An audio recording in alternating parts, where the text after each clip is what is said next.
नमस्कार. आपण आज 78वा श्लोक मनाचा बघणार आहोत. पहिल्यांदा श्लोक बघूयात नेहमीप्रमाणे. अहो जानरा राम विश्वास नाही, तया पामरा बाधिजे सर्व काही.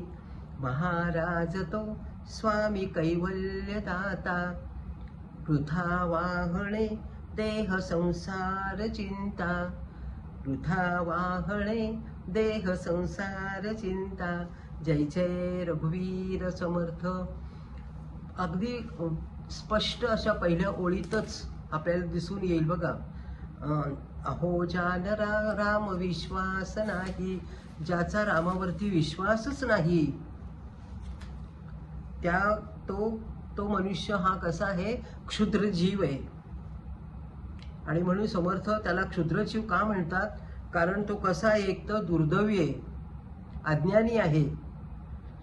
त्या माणसाला कधीही सुख मिळत नाही, आनंद मिळत नाही. तो नेहमी संसाराची चिंता करत बसतो, आपल्या देहाची चिंता करतो, सुखाची चिंता करतो, पण रामावरती विश्वास ठेवत नाही. आणि म्हणून त्याला संकट त्रास देतात. त्याच्या हे लक्षात येत नाही की आपल्या मुखामध्ये का रामाचं नाव येत नाही. मन नको त्या गोष्टीमध्ये त्याचं धावतं, मार्गाने धावतं, पण त्याला शांती मिळत नाही. खूप छान समर्थ समजून सांगतात. तो सुखाचा मार्ग शोधतो ना, तो मार्ग शोधणारा तो जो आहे ना, तोच देवाची शक्ती आहे, हे त्याला समजत नाही. ज्या मार्गाने आपण ज्या पायाने पळतो, ते पायच भगवंताने दिलेले आहे. तर पायानेच भगवंतच पळत असतो, हे कळत नाही. म्हणून रामावरती विश्वासने तो माणूस दुर्दैवी आहे. म्हणून त्यांना अगदी सांगावशी वाटतं. म्हणजे गुरु नानकनी पण एका ठिकाणी म्हटलेलं आहे की जो चिंता करतो आणि शरीराची चिंता करतो ना, तो भगवंताचं अस्तित्व नाकारतो. असा तो मनुष्य आहे. त्याला हे कळत नाहीये की नाहम पशु नाहम पक्षी अहम मनुष्य. मी मनुष्य आहे, मी चांगला बनू शकतो, चांगल्या विचारांनी परिपूर्ण होऊ शकतो, मी काही केलं तरी सगळे देवाचे गुण, रामाचे गुण जीवनात आणू शकतो. हे त्याला कळत नाहीये, कारण त्याची वृत्ती क्षुद्र आहे. आणि म्हणून रामाच्या विश्वास ठेवल्याने सुद्धा समर्थ सांगतात की काय होतंय बघा. विश्वास जर ठेवतो, मनाचं धैर्य वाढतं विश्वास ठेवल्याने. आणि विश्वास ठेवल्याने मन दुबळं राहत नाही.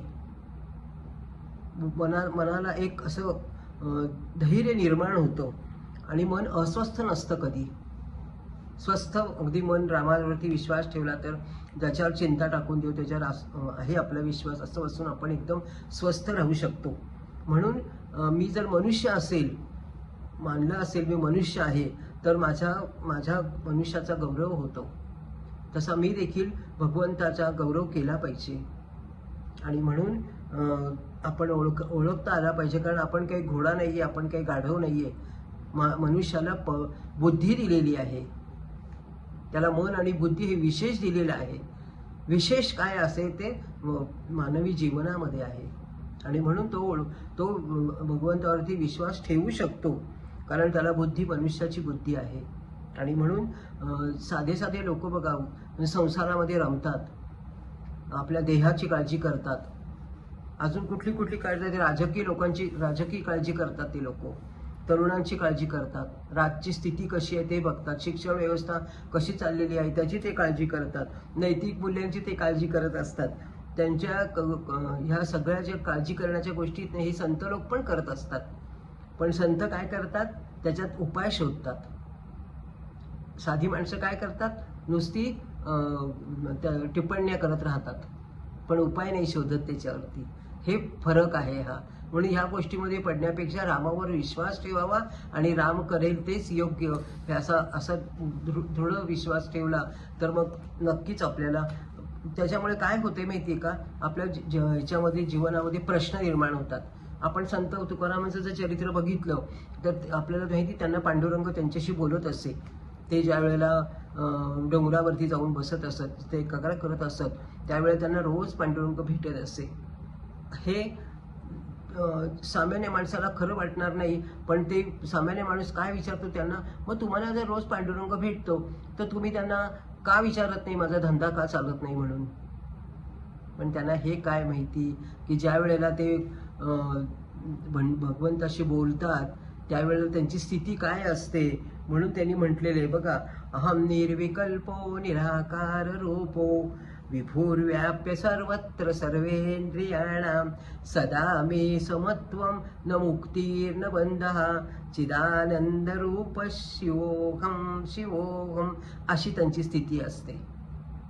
वाणी बंद होऊन जाते, निर्विकल्प स्थिती असते त्यांची. आणि अशामध्ये भगवंताशी बोलायचं सोडून, भगवंताचं रूप बघायचं सोडून, माझं धंदा चालत नाही असं विचारायला किती विचारणारा किती मूर्ख असला पाहिजे.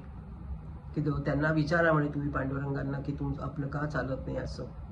सगळ्या संतांनी खूप दुःख सहन केलेली आहेत, वारंवार आपण ही गोष्ट बघितलेली आहे. पण रामाशिवाय जो विचार करेल त्याचं जीवन व्यर्थ आहे. म्हणून रामावरती विश्वास, म्हणून महाराज तो स्वामी कैवल्यदाता, असा भगवंत कैवल्यदाता आहे. आपल्याला भगवंत माझ्या हृदयात राहतो याचा अहंकार पाहिजे नाही. तू माझं दुसरं कोणी नाही, तो माझा भगवंतच माझं सर्व चालतोय. म्हणून गीतेमध्ये पण म्हटलेलं आहे बघा, न तद्भासयते सूर्यो न शशांको न पावका यद्गत्वान निवर्तन्ते तद्धामो परममो मम परमम पद. माझं जे आहे जे सर्व त्याचा रामविश्वास असल्याशिवाय काय आहे. स्वतःचा अहंकार दूर करतो पण दुसऱ्यावरती विश्वास ठेवत नाही, असा मनुष्य काही कामाचा नाही. देवावर विश्वास ठेवून तुमचा थोडासा अहंकार उद्दीपित झाला तर तो कमी करता येतो. पण ती सगळी जागा माझी नाही तर तुझी, मी नाही करत तर तू करतोस असं म्हणून अहंकार कमी होतो माणसाचा. पण विश्वास पाहिजे, आणि विश्वास नसला की मग तो मनुष्य क्षुद्र आहे, दुर्दैवी आहे, अज्ञानी आहे, मूर्ख आहे. पडत मूर्ख म्हणतात समर्थ त्याला. म्हणून सांगितलेल्या वृथा वाहणे देह संसार चिंता, 6 ओळींमध्ये अर्थ दिलेला आहे छान. हे पुष्प मी भगवंताचरणी अर्पण करते आणि आपल्या सगळ्यांना नमस्कार करते. नमस्कार.